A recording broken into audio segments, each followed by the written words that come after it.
Zotë Elezi, përfitoj nga rasti që ju kam këtu për t'ju pyetur edhe për rastin e Eva Domanit, shqiptares e cila ndodhej në Siri prej vitesh dhe u riadhësua në Shqipëri. Ju kontribuat në rikthimin e saj, ma trego më shumë detaje. Në fakt isha me fat dhe jam mirënjohës edhe për zotin Gjedan Dërgjona, i cili përpos që ishte me mua në vazhdimësi, sidomos të 2 javët e fundit kur ne mundsuam riadhësimin nga Siria në Turqi të Evës, e bëri edhe tani më të qartë se kush ishte në kry apo kush ishte koka e organizimeve të riadhësimit të saj. Faktën po flas nga Siria deri në Turqi, sepse pasi që Eva ne kemi vendosur në Turqi, me këtë punë janë marrë institucionet shtetërore të Shqipërisë dhe ato turke, ku kanë mundësuar kalimin e saj dhe deportimin e saj nga Ankaraja zyrtare për në Tiranë. Ne për dallim prej gjithë atyre të cilët na kanë motivuar, na kanë mbështetur në forma të ndryshme, ishim me fat që t'jemi prezent dhe të vëheqim, mund të themi, një operacion shumë të ndjeshëm për të riadhësu një vajzë e cila pa dëshirën e saj në mënyrë të dhunshme ishte marrë nga prindit e saj, ishte dërguar në vend të ferrit, në një vend që nuk duhet ta shoh as edhe një njerëz të vetëm, e që në fakt bujtjet e saj beso janë aq të rënda sa vështirë t'i mbaj një mal se jo një njerëz.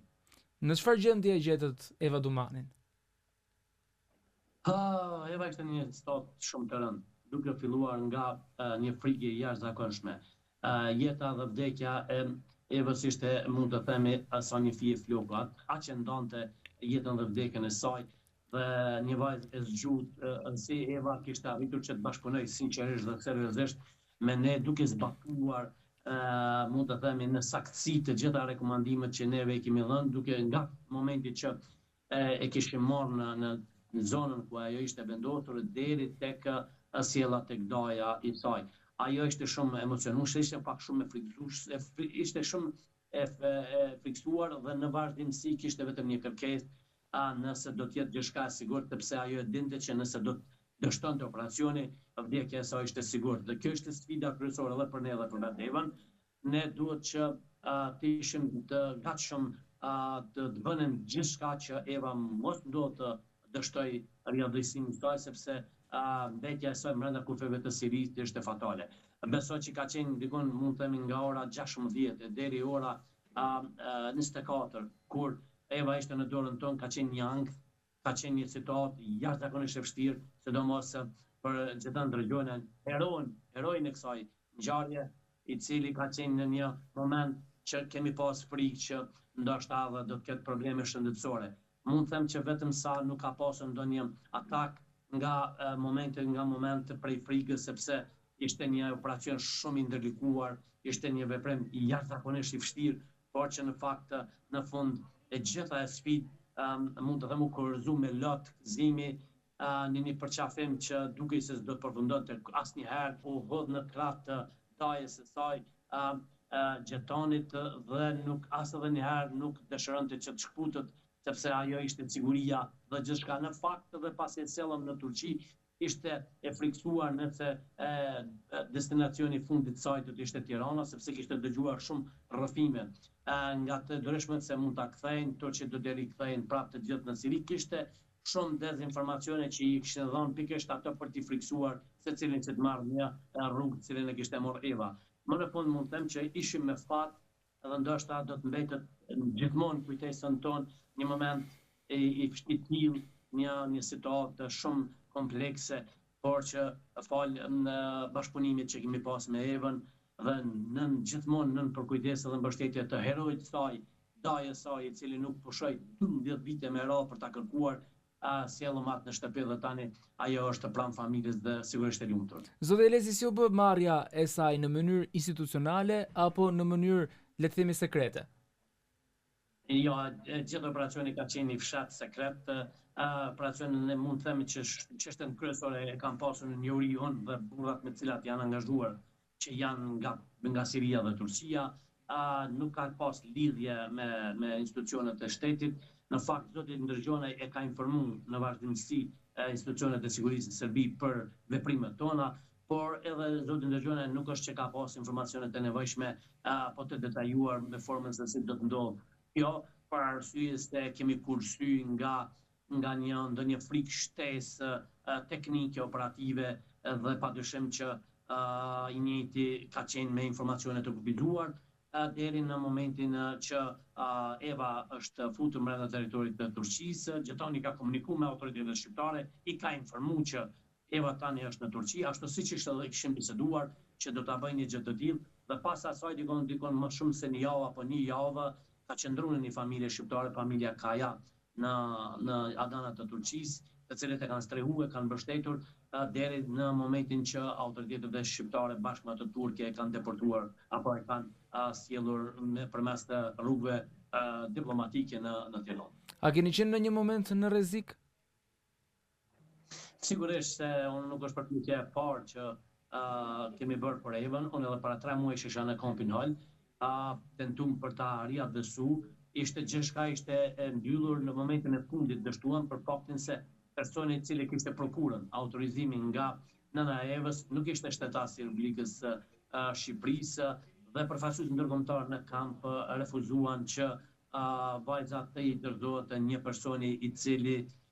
fakt i dërzohet dalë jashtë kampit një personi i cili nuk është minimalisht shtetas i Shqipërisë. Në fakt në atë kohë kërkoi që të ishin familjar të saj eventualisht për ta nënshkruar dokumentin që ajo dalë jashtë rrethojës së kampit.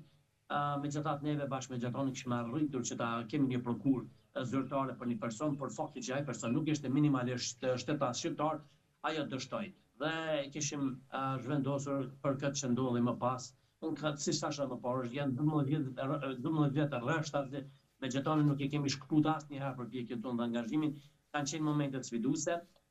për dallim për Endrën që në atë rast edhe pse neve kemi qenë mjaft që kemi punuar, ishin autoritetet shqiptare, policia shqiptare, Ministria e Jashtme të cilët kishin arritur që ta siguronin një takim fizik me ta në Kampin Hall dhe më pas edhe të riadësonin. Ishte një çështje që faktikisht e ndryshe, për dallim për kësaj radhe që autoritetet shqiptare kanë pasur një angazhim vetëm pasi që Eva ishte brenda territorit të Turqisë. Për kuptuar më shumë zoti Elezi, çfarë ndodh në Kampin Al Hol? Në fakt më lejoni të informoj gjyqtarët atje se tani më asnjë shqiptar nuk është në Kampin Al Hol. Mund të ketë ndoshta në Kampin Roq, po jo në Kampin Al Hol. Të gjithë shqiptarët janë vendosur në zonën e Idlibit. Atje janë në kujdesin e autoriteteve të sigurisë të Sirisë. Ekziston mundësia e bashkëpunimit me forcat të sigurisë sirise për të riadësuar edhe ndonjë qytetar, sidomos gra dhe fëmijë. Dihet se ku janë, jemi të gatshëm në vazhdimsi me shërbim me informacionet që i kemi në lidhje me vendodhjen e tyre. Ka gatishmëri Siria zyrtare për të punuar. Unë vetëm kam informacion se Australia po punon ngushtë me qeverinë e Sirisë për të riadësuar qytetarët e saj. Këtë duhet ta bëjë besoj edhe Shqipëria dhe Kosova. Shqipëria ka ambasadorin e saj në Damas që mund të punojë. Kosova së fundi është njohur nga Siria dhe përfaqësuesit e institucioneve tona duhet që të marrin detyrimet e veta mbi supe, detyrimet ligjore, sepse çdo shtetas qoftë për veprime jo të mira apo të mira duhet të kemi përgjegjësinë. Kemi përgjegjshëm për veprimet e shtetarëve të Republikës së Shteteve tona në vende të tjera dhe të marrin përgjegjësi qoftë edhe nëse ata të njëjtë duhet ballafaqohen me drejtsinë vendet tona. Në rast se Kosova në Shqipëri do të bëjnë këtë, fillimisht do të tregojnë qartë se janë përgjegjës dhe janë serioz në veprimet e tyre kundrejt qytetarëve të tyre dhe njëkohësisht do të sjellin fëmijë dhe gra të cilët pa faj janë në ato zona dhe beson që të shpëtojnë jetën e tyre sepse ndoshta në këto rrethona është më ndryshe për shkak se janë në zona më të sigurta në Idlib, megjithatë Siria mbetet një vend i trazuar dhe një vend me rrezikshmëri të lartë. Zotë Elezi, dhe një pyetje të fundit sa i takon ekstremizmit të dhunshëm, ekzistonte si fenomen më në mas para disa vitesh, para 12 vitesh, njëjtë ku edhe Eva Domani ndodhej në atë kamp dhe ishin ditët e saj të para, por a ekziston akoma si fenomen edhe sot, pra a ka raste në Shqipëri dhe Kosovë që persona saktuar me prapavi fetare largohen drejt Sirisë? Fatkeqësisht ne kemi edhe në Kosovë dhe në Shqipëri akoma persona të radikalizuar. Kemi imam të cilët organizojnë ligjërata dhe arrin që të radikalizojnë trije të reja. Nuk ka persona të cilët janë nisur në drejt vendeve ku mund të ketë luftë. Thjesht kjo për shkak të sfidave që kanë pasur qytetarët e Ballkanit, përfshirë ato shqiptarë në Siri, dini që shumica prej tyre dhe janë vrarë, atje dyshohet se janë vrarë sepse nuk kemi prova dëshmi. Ajo e keni parë që është publikuar një raport i Shtetit Bashkuar të Amerikës, njësive të saj që punojnë në Irak, se dikon 12 shqiptarë janë nxjerrë nga burgjet në Siri dhe ndërguar në Irak, që do të thotë se akoma kemi shqiptarë të cilët janë në burgje të ndryshme si pjesëtar të ISIS-it, akoma kemi shqiptarë që janë në Siri brenda asaj që kanë luftuar për struktura të tjera, organizata të tjera në krah kundër regjimit të Asadit. Dhe kemi shqiptarë për cilët nuk kemi edhe informacione, e sidomos ato të cilët kanë qenë nga bota e jashtme, siç janë Zvicra, Belgjika, Franca, Suedia, e që në fakt mund të jenë listuar në këto burgje si shtetas të vendeve nga ku ato kanë shkuar, që në fakt janë shqiptarë.